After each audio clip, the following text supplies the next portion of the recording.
நறுமணத்தில் மறைந்துள்ள ஆரோக்கிய ரகசியங்களை பார்க்கலாமா வாங்க. நன்னாரி குறுகிய நீண்ட இலைகள், நீண்ட மீன் வடிவில் உடைய கம்பி போன்ற கொடி இனம். இந்த கொடியின் பூக்கள் வெளிப்புறம் பசுமையாகவும் உள்புறம் பார்த்தீங்கன்னு சொன்னால் கத்தரிப்பு நிறத்திலும் கலந்திருக்கும்.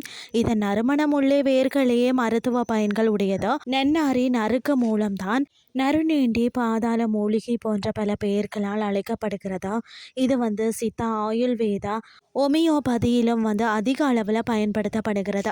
தமிழகத்தின் எல்லா பகுதிகளிலும் தான் வளரக்கூடியதா. நன்னாரியில் பக்க விளைவுகள் கிடையாதா.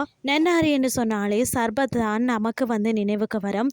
நன்னாரி சர்பத் குடிப்பதற்கு இதமான உடல் வியர்வையை கூட்டி சிறுநீர் பிரியவும், உடல் உஷ்ணத்தை தணிக்கவும், கல்லீரலை குணப்படுத்தும், ஜீரண சக்தியையும் கொடுக்கும் ஒரு பொருளாகவும் கருதப்படுகிறது.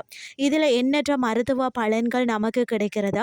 நன்னாரி வேற ஒரு துணியில் கட்டி மண் பானையில் குடிநீர் போட்டும் அந்த நீரை குடித்து வந்தாலே உடல் வெப்பம், தாகம் தீர்க்கும், இரத்தத்தில் கலந்த நச்சுக்களை அகற்றி தூய்மைப்படுத்தும். நன்னாரி சர்பத்தை தண்ணீரில் ஊற்றி சிறிது எலுமிச்சை சாறு கலந்து குடித்தாலே கோடை காலத்தில் ஏற்படும் தாகத்தை தணித்து உடல் சூடு, நீர் இழப்பை சமன்படுத்தும் ஒரு சிறந்த மூலிகையே நன்னாரி வேறாகவும் இருக்கிறது.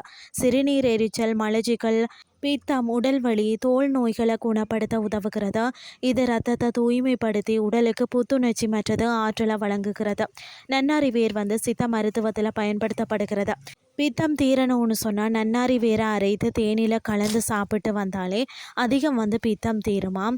நன்னாரி வேரை அரைத்து கத்தாழை சாற்றுடன் சேர்த்து சாப்பிட்டாலே, அதாவது வண்டு கடியினால் ஏற்பட்ட அனைத்து விஷ பாதிப்புகளும் தீருமாம். வெயில் காலத்தில் ஏற்படும் நோய்களில் இருந்து பாதுகாத்து கொள்ளணும்னா எளிய மருந்தாகத்தான் நன்னாரி பயன்படுகிறது. நன்னாரி வேற நீர் விட்டு காய்ச்சி எடுத்து வடிகட்டி அதில் வெள்ளம், எலுமிச்சை சாறு கலந்து தயாரிப்பதே நன்னாரி சர்பத்.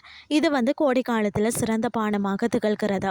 வெளிநாடுகளில் விளையாட்டு வீரர்கள் நன்னாரி கலந்த பானங்களை அடிக்கடி குடிக்கிறதால தான் உடற்பயிற்சி செய்யும் போது கூட உடலில் ஏற்படும் அதிக வெப்பம் தணிந்து உடலுக்கு புத்துணர்வு கிடைக்கதா நன்னாரி உதவுகிறது என்று கூறுகிறார்கள்.